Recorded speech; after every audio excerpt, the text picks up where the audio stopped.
It's not that we haven't noticed or that we didn't have an advance notice. We did, but now that the Longfellow Bridge connecting Boston and Cambridge has closed for 3 years, the shock is setting in. The Longfellow Bridge is set to undergo a major facelift, its first in more than 50 years. The overhaul will shore up the 105-year-old span and preserve the granite towers that inspire its nickname, the Salt and Pepper Bridge. That bridge has been decaying for years. It's obviously historic and unique. Weekday Red Line service will be unaffected, but starting this week, only cars bound for Boston are allowed across the Longfellow. If you're heading to Cambridge, MassDOT suggests taking Charles Street past the Museum of Science, or heading about a mile down Storrow Drive to Mass Ave Bridge. According to Google Maps, the detours only add a few minutes, but that doesn't take into account the added congestion. Oh, it's going to be terrible for traffic, but if it needs to be done, it needs to be done at some point. And most agree something needs to be done. That bridge needs some serious rehabilitation. The project will take place in phases, shifting the Boston-bound lane from one side of the bridge to the other. Cambridge commuters will have to get used to taking the long way home. You got to break some eggs to make an omelet. All right, and I'm joined here now by Globe columnist and former Boston City Councilor Tom Keene and Jackie Douglas of Livable Streets. Welcome. Thank you. Thank you. All right, so Tom, I'm not a civil engineer, neither are you, but No. 3.5 years seems extraordinary. I'm wondering if they actually considered shutting the whole thing down. They've considered shutting the whole thing down. They've considered replacing the bridge altogether with something new, which, quite frankly, I wish had been done, because we're going to end up having the same bridge with the same, the same amount of space, which is it's a very cramped bridge for bicyclists and pedestrians and the T and cars to get across. 3.5 years. I think the big winner here, it's Quincy. No one's going to want to go to Cambridge anymore. You know, I just got word too from the DRC that tonight they're closing that Charles River Dam Bridge also. So people who think they're going to get over there are not going to, because tonight, it's maybe just tonight and tomorrow night, I'm not sure, but that's closed too. Jackie, do you have any idea whether they considered making that one way in the morning going into Boston and then reverse it at night? Why not do that? I do know that they looked at a lot of options over the last couple of years, but one thing is that the traffic counts show that more traffic goes into Boston, much more than out of Boston. Which doesn't make sense, right? Not exactly sure where they go, but they do disappear. So, but theoretically, if they could, they do it everywhere. You know, all over New York, they do it. They make it one way going in, and then the other way going out. I mean, just to handle rush hour traffic, and that would have made a lot of sense. Mm-hmm. I think, and it's really going to be interesting to see what happens in the next 3.5 years. We're only beginning to see the confusion right now of drivers that just don't know what's going on. Do we become habituated to it? Does it really become a fairly easy process? Or is this just going to be a 3.5-year mess a la the Big Dig? Yeah. What's interesting is they started the new construction, plan today, but they're not going to start demolition for 2 weeks. So they're going to kind of tweak adjustments and signage and signals to make sure that it makes the most sense. You know, it's interesting what Google Maps said about the time added to your trip. I don't believe it. Don't believe it. I mean, that's as the bird flies, because if you're in that Charles Circle, by the way, Charlie on the MTA is nothing on that. I mean, you could be going around that circle for 40 years before you can figure out which thing to get off on. And I used to go over that bridge, by the way, by mistake. That's the only time I was ever on it. I've done that by mistake all the time. But to get back onto Storrow Drive or Memorial, whichever is complicated, and then you're way off target. If you were planning to go to Kendall Square over the Salt and Pepper Bridge, you're way off target if you go over Mass Ave or one of those. Right, or if you go over to the Dam Bridge. Or the Dam Bridge. Bridge. The Museum of Science, the so-called Dam Bridge by the Museum of Science, which is always perpetually crowded as you have the duck tours and everything parking up there and people trying to turn into the Museum of Science. It's really going to be a difficult problem. Yeah. There's a lesson here, though. The lesson is, if we'd done something over the last 50 years and spent $80 million, we wouldn't be spending $300 million now.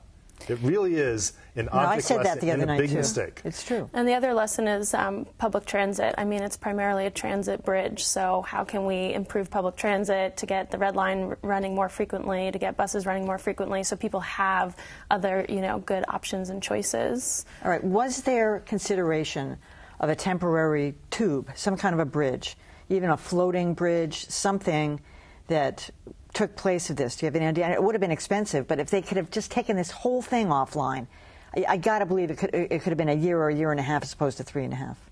Do you know?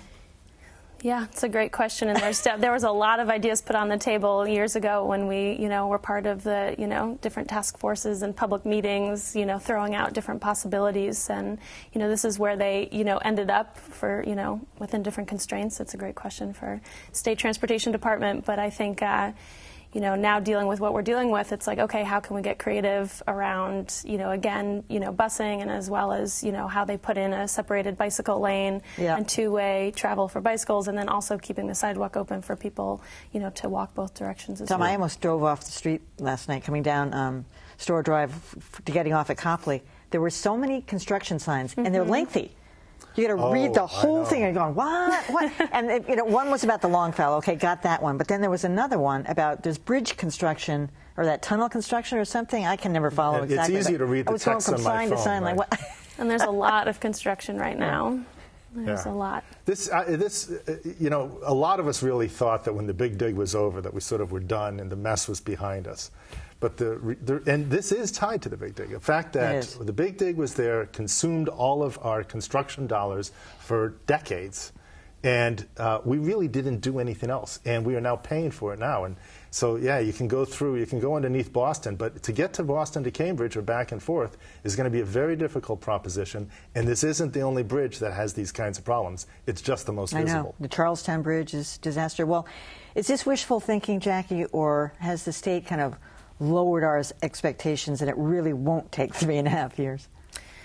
Hard to say. It's hopeful that construction can go faster than planned and be done sooner, and sometimes we've seen it take longer, and it hasn't even started. They start demolition next week, and we can only hope, because we also know that all the other bridges are going under construction as well, and it's just it's an interesting thing. Craigie Bridge, where the Museum of Science is, was closed for inbound traffic just the last couple of years for reconstruction, and everything was okay. And, people's fears of, how traffic was going to get clogged everywhere else, including on the Longfellow, didn't happen. Again, not exactly sure where everyone went, but people, adjusted and seek alternative routes and...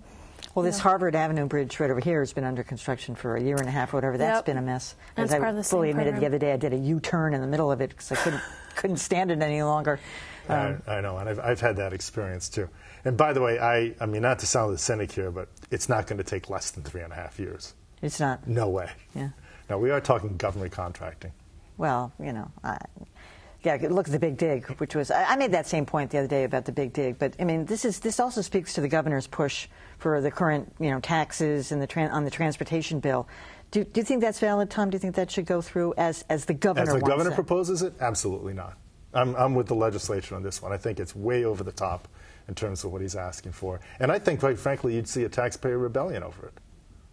What do you think, Jackie? I would disagree, not pointing to one plan, but we absolutely need more investment in transportation. It is at the heart of how we all get around to work, to school, how we move goods around the city, in and out. And absolutely, if we don't start investing in transportation, we'll start to see, a decline here. And we want a city where people can get around and have choices and raise their kids, grow old. We want places where businesses are going to come and people want to work.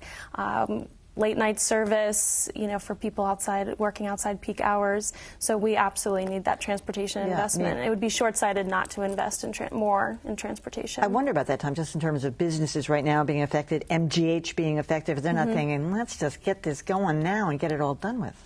In terms of just sort of taking the bitter pill and having it done with. And they may. I mean, but I don't see them stepping up to the plate and saying we'll pay extra. Even though they might be the major beneficiaries. They may be losers. These businesses and MGs may be losing as a result of this. I think MGH is going to have a tough time with it. Right. I wouldn't want to be on an ambulance trying to get from Cambridge to Boston. That's right.